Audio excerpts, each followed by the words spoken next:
আসসালামু আলাইকুম বন্ধুরা, দূরের কাছে যে যেখান থেকে দেখছেন সবাইকে শুভেচ্ছা জানাচ্ছি। আজকের ভিডিওটা একটা চমৎকার টপিকস। বিশেষ করে গত সপ্তাহে বন পরিবেশ মন্ত্রণালয় থেকে যে একটা সার্কুলার জারি করা হয়েছে, দুইটা গাছ রোপণ নিষিদ্ধ এবং বীজ বিক্রয় সব কিছু নিষিদ্ধ করা হয়েছে। গাছ দুটি সম্পর্কে আপনারা ইতিমধ্যে জেনেছেন। একটা হচ্ছে ইউক্যালিপটাস গাছ, বা যেটাকে আমরা বলি বিশেষ করে ম্যালেরিয়া গাছ। আর একটা গাছ হচ্ছে আকাশমণি গাছ, যেটার আরেকটা নাম হচ্ছে একাশি গাছ। এই দুটো গাছ আসলে আমাদের পরিবেশের জন্য, বিশেষ করে আমাদের দেশের পরিবেশের জন্য খুবই ক্ষতিকর। কেন ক্ষতিকর, চলুন আমরা একটু ঘুরে দেখি। আমি প্রথমে ইউক্যালিপটাস গাছের কথাই বলি। 80-র দশকে এটা অস্ট্রেলিয়া থেকে বাংলাদেশে আসে। এই গাছটার কয়েকটা গুণ আছে। প্রথম গুণটা হচ্ছে খুব সহজে বড় হয়ে যায় অল্প দিনের মধ্যে। এই যে আমার এখানে গাছটা, এটা 8 মাস হয়েছে। অর্থাৎ গত অগাস্টের দিকে, যখন বর্ষার শেষের দিকে আমি এটা লাগাইছিলাম, কিন্তু এক মুঠ হয়ে গেছে, অর্থাৎ এক মুঠ।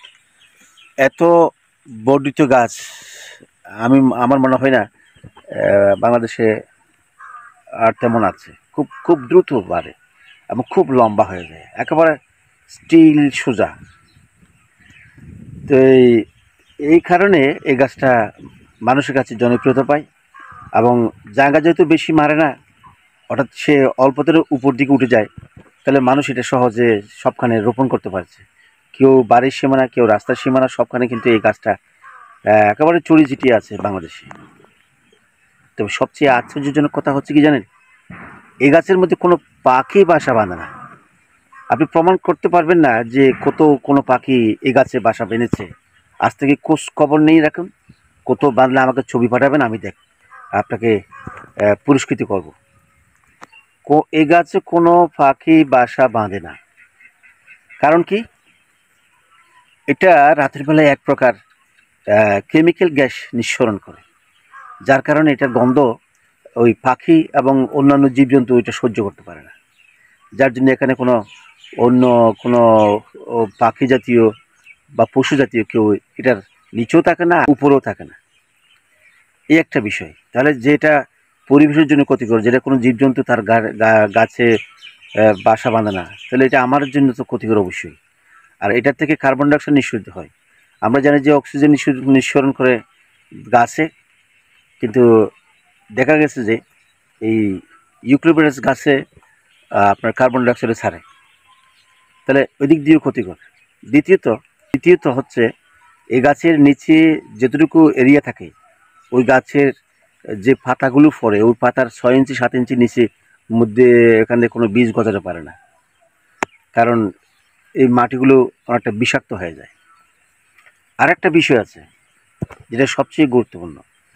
একটা 5 বছরের ইউক্যালিপটাস গাছ আপনার যে পরিমাণ পানি নিচের থেকে মাটি থেকে শোষণ করে এবং সেটা প্রশোধন প্রক্রিয়ায় বাষ্প করে দেয়, এটা কিন্তু জীববৈচিত্র্য কিংবা মাটির উর্বরতা শক্তি বা পানি সংরক্ষণে বিশাল একটা ঘাটতি সৃষ্টি করে।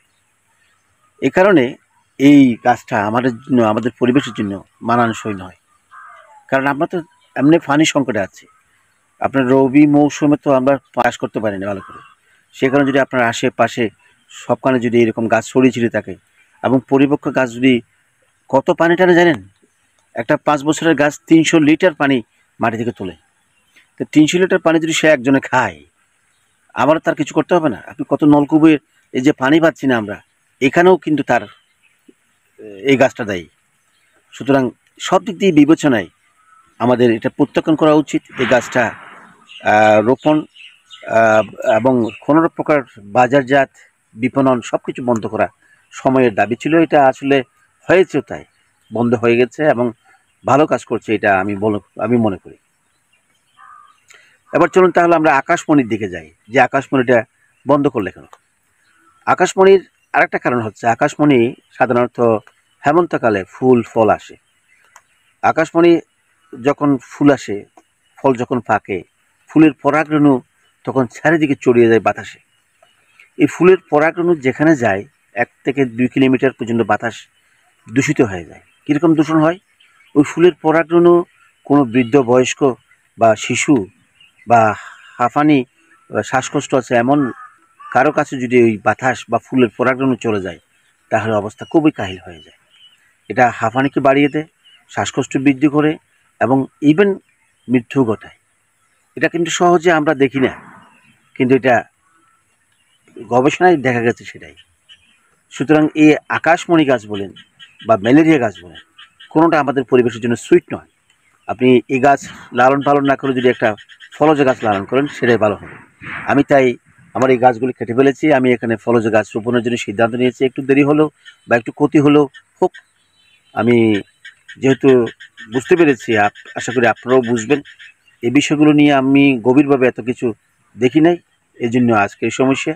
আশা করি আগামীতে আপনারা সতর্কভাবে পদক্ষেপ নেবেন, এই প্রত্যাশা রাখছি। আল্লাহ হাফিজ।